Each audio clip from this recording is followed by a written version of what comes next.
what impressed me about you is that you've been living in South Africa for quite some time.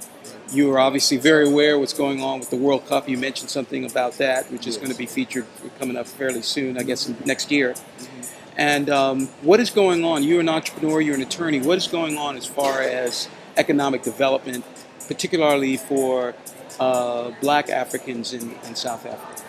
Well, things are not going naturally as fast as the masses of the people would have hoped.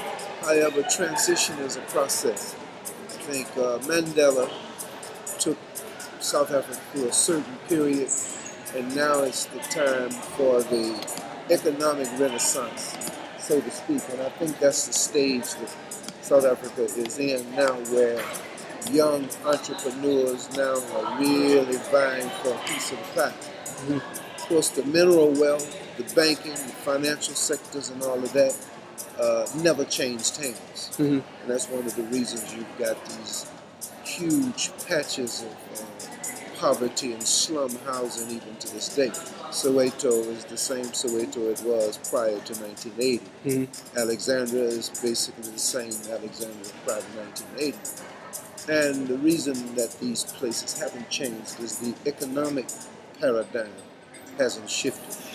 But it's inevitable now. I think Zimbabwe's stand on land reform, as unpopular as it has turned out to be to the West, is going to be the order of the day.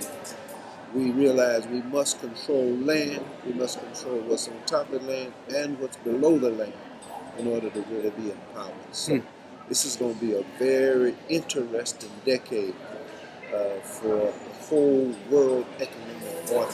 Mm.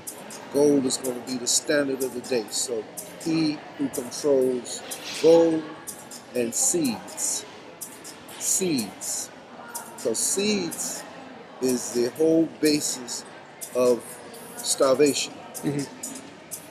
Got to be able to produce food. And all of that was taken away through colonialism. Mhm. People went from farming to the supermarket. People went from farming to GMO produced foods, and this is seeds that will not produce seeds. Mhm. And of course, we know God didn't intend it that way. Mhm.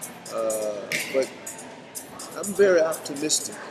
And again, like I said, when I meet young entrepreneurs like yourself here, I'm constantly saying, but these are the brothers got to come back to the continent now and help fulfill Garvey and Elijah Muhammad's dream. So I'm inspired. Well, it's interesting that you point that out because we think the term African American is really an abstract term in the sense that many of us have not really spent much time in Africa. And in fact, I've met probably more Caucasians that have spent time in Africa than Black Africans. Absolutely, and making greater contributions. But there's an even more striking situation, and that is the term Africa is a colonial name in itself. Mhm. Africa, the name Africa came from Serpico Africanus, a Roman general who named the continent and all of its people after himself. Mm. So, nice talking to you. My Likewise, guest I'm is so here. glad to have met you. Oh, it's all over the show.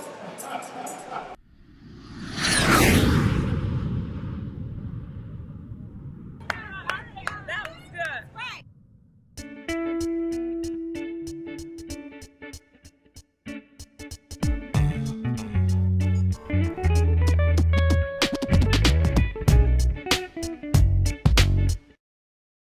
All right. All That's right. what I call a promotion.